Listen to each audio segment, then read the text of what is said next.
गर्दै अब हामी कार्यक्रमको केन्द्रबिन्दुमा पुगेका छौं। खुसीको क्षणमा पुगेका छौं। राष्ट्रिय प्रजातन्त्र पार्टी नेपाल र राष्ट्रिय प्रजातन्त्र पार्टी बीच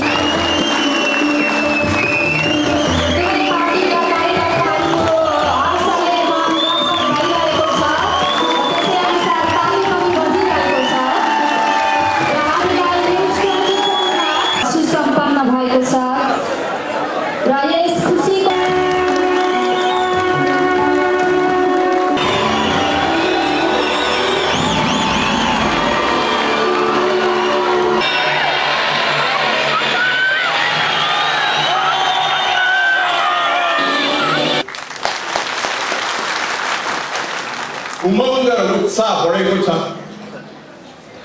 मुलुकमा अब एउटा दोहोरो राष्ट्रवादी शक्ति स्थापित हुने भयो भनेर आशा बढेको छ। पार्टीको बाल्यकाल 51 वर्षमा हामीले पहिला एकीकरण गरेको थियो। हामीले त्यो एकीकरणलाई कायम राख्न सकेको भएदेखि अहिले कहाँ तैपनि त्यस्तो केही समय त बित्या छ, अरू केही बितेको छैन। अब यो सत्प्रयासमा हामी यो पहिला हामीले सोच्नु पर्ने कुरा के छ भने हामीले त्यो बेलादेखि अहिलेसम्म के कमी कमजोरी देखाए त्यसबाट पाठ लिएर अब त्यो कमी कमजोरी दोहोरिन दिन्नौ भनेर हामीले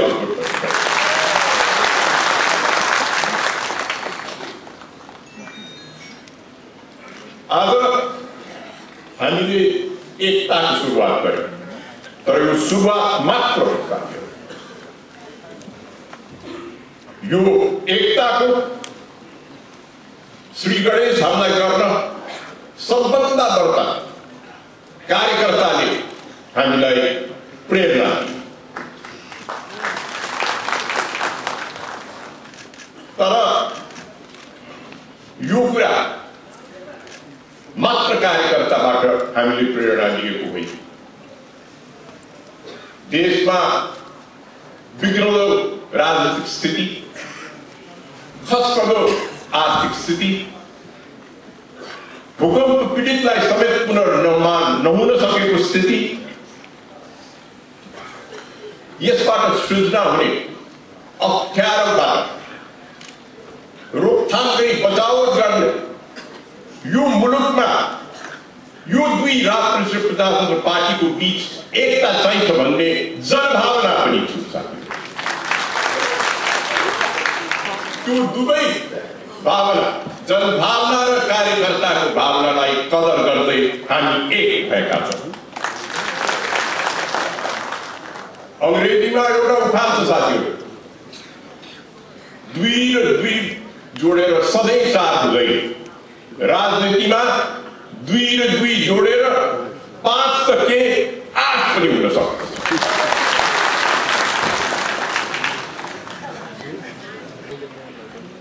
अहिले छात्रकालदेखि राष्ट्रवादमा आबद्ध रहेको, तर बीचमा हाम्रो पार्टी छोडेर गएका, कोही अन्य पार्टीमा बसेका, कोही निष्क्रिय बसेका सम्पूर्ण साथीहरूलाई यो पार्टीमा फर्कन म आग्रह गर्न चाहन्छु।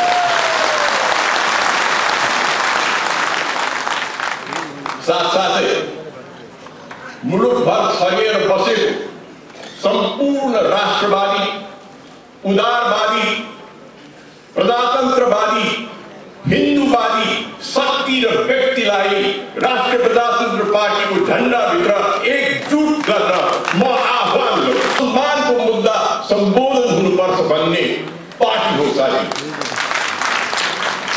सबै शोषित पीडित पक्षको उद्धार गर्ने पार्टी, राष्ट्रियता नभई हुन्न भन्ने पार्टी यो हो साथी। प्रजातन्त्र यो पार्टीको मुटु। यो मुलुक धर्मनिरपेक्ष भएर रहन सक्दैन भन्ने सोच 81% हिन्दू भन्दा बढी हिन्दू भए ओमकार परिवारको अनुपात लिने भए 94% पुग्ने मुलुकमा उल्टोको सुल्टो गरेर धर्मनिरपेक्ष लगाएको हामी बुझ्न पनि सक्दैनौँ, सहन पनि सक्दैनौँ। हामी मुलुकको संविधानमा सबै धर्मलाई सहिष्णुता गर्ने हिन्दू राष्ट्र टिकेर लेख्नुपर्छ भन्ने हामी मान्छौँ। साथीहरू, केही वर्षभित्रमा नै राप्रपा नेपाल देशको सबैभन्दा ठुलो पार्टी बन्नेछ र हामी बनाउनेछौँ भन्ने संकल्प व्यक्त गर्न चाहन्छु। यो पार्टी एकता कसैको रहर होइन, यो पार्टी एकता विभिन्न स्वार्थहरू बीचको सम्झौता पनि हो। यो पार्टी एकता कसैको आदेश वा योजनाको परिणाम पनि हो। देशभरिका लाखौं कार्यकर्ता, सहयोगी, शुभचिन्तकहरूको भावना र मुलुकको समसामयिक परिस्थितिको उपज हो भन्ने म निवेदन गर्न चाहन्छु। आदरणीय, स्वभावतः देशमा एउटा बलियो राष्ट्रवादी प्रजातान्त्रिक शक्ति स्थापना भएको छ। माओवादी भएर होइन, मधेसवादी भएर होइन, राप्रपावादी भएर पनि होइन, यी सबभन्दा पहिले हामी नेपाली, त्यसर्थ स्वाभिमानी नेपाली भएर एकपटक देशको अवस्थालाई हामी समीक्षा गरौँ। करिब 10 वर्ष अगाडि भएको 12 बुँदे सम्झौता र त्यसपछि परिवर्तनलाई संस्थागत गर्ने क्रममा भएका त्रुटि र कमी कमजोरीको कारणले गर्दा आज देश संकटको चक्रव्यूहमा फँसेको छ। म कसैलाई दोषारोपण गर्न चाहन्न, केवल यति मात्र सम्झाउन चाहन्छु कि कुनै पनि मुलुकको राष्ट्रिय अखण्डता, सार्वभौमिकता, एकता शून्यमा खडा भएको हुँदैन। जसरी एउटा घर बिना जड खडा हुन सक्दैन, त्यसैगरी राष्ट्र रूपी घर नेपालको राष्ट्रिय अखण्डता, एकता र स्वतन्त्रता पनि शून्यमा हावामा खडा भएको थिएन। चाहिन्छ भन्ने आत्मसमर्पणवादी मानसिकता आज हावी भइरहेको छ। नेपालको राष्ट्रिय पहिचान संकटमा परेको छ। धर्मनिरपेक्षताको आडमा योजनाबद्ध र संगठित रूपले भइरहेको धर्म परिवर्तनको कारणले गर्दा आज नेपालीको राष्ट्रिय सांस्कृतिक पहिचान संकटमा परेको छ, जसको कारणले गर्दा नेपालको सदियौंदेखि कायम रहँदै आएको सामाजिक सांस्कृतिक सद्भाव खलबलिएर नेपाल धार्मिक द्वन्द्वमा फस्ने हो कि भन्ने खतरा देखिएको छ। जातीय साम्प्रदायिक भावना तीव्र रूपले बढेर गएको छ। मुलुकको समग्र अर्थतन्त्र संकटग्रस्त रहेको छ। यस बारेमा म लामो व्याख्या गरिराख्न चाहन्न। पार्टीको सामाजिक सांस्कृतिक धरातल एकीकृत पार्टी खुला उदार अर्थतन्त्रमा विश्वास गर्दछ। एकीकृत पार्टी असंलग्नता र पञ्चशीलको सिद्धान्तमा विश्वास गर्ने हाम्रा दुई छिमेकी मित्र राष्ट्रहरूसँग असल सम्बन्ध कायम गरे क्षेत्रीय शान्तिमा योगदान पुर्याउनुको साथसाथ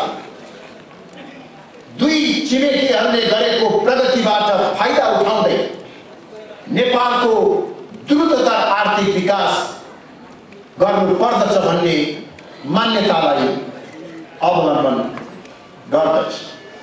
यो समस्यालाई समाधान नगरिकन न संविधान कार्यान्वयन हुन सक्दछ न समयमा चुनाव हुन सक्दछ। यस कारणले मधेसको समस्यालाई चाँडोभन्दा चाँडो समाधान गर्नको निमित्त पार्टीको स्वार्थभन्दा माथि उठेर पार्टीको अडानभन्दा माथि उठेर सहमतिमा आउनको निमित्त म सबै राजनीतिक दलहरूलाई आग्रह गर्न चाहन्छु। एउटा नयाँ प्रारम्भ भएको छ। यस अवसरमा उच्च मनोबलका साथ दृढताका साथ सक्रिय रहनका निमित्त म सबै तहका नेता र कार्यकर्ताहरूमा विनम्रतापूर्वक आह्वान गर्न चाहन्छु। यो पार्टीलाई द्रुत उठाउने काममा एकताबद्ध ढङ्गबाट अगाडि म एउटा खुसीको कुरा पनि सुनाउँदै नेपालको सांगीतिक क्षेत्रमा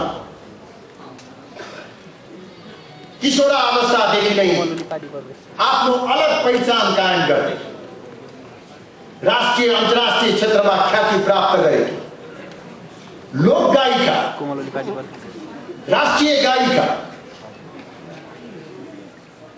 सञ्चारकर्मी ती सबैभन्दा माथि स्वाभिमानी राष्ट्रवादी नेपाल कोमल ओलीलाई म औपचारिक रूपमै पार्टी प्रवेश गर्नको निमित्त आह्वान गर्दै म माला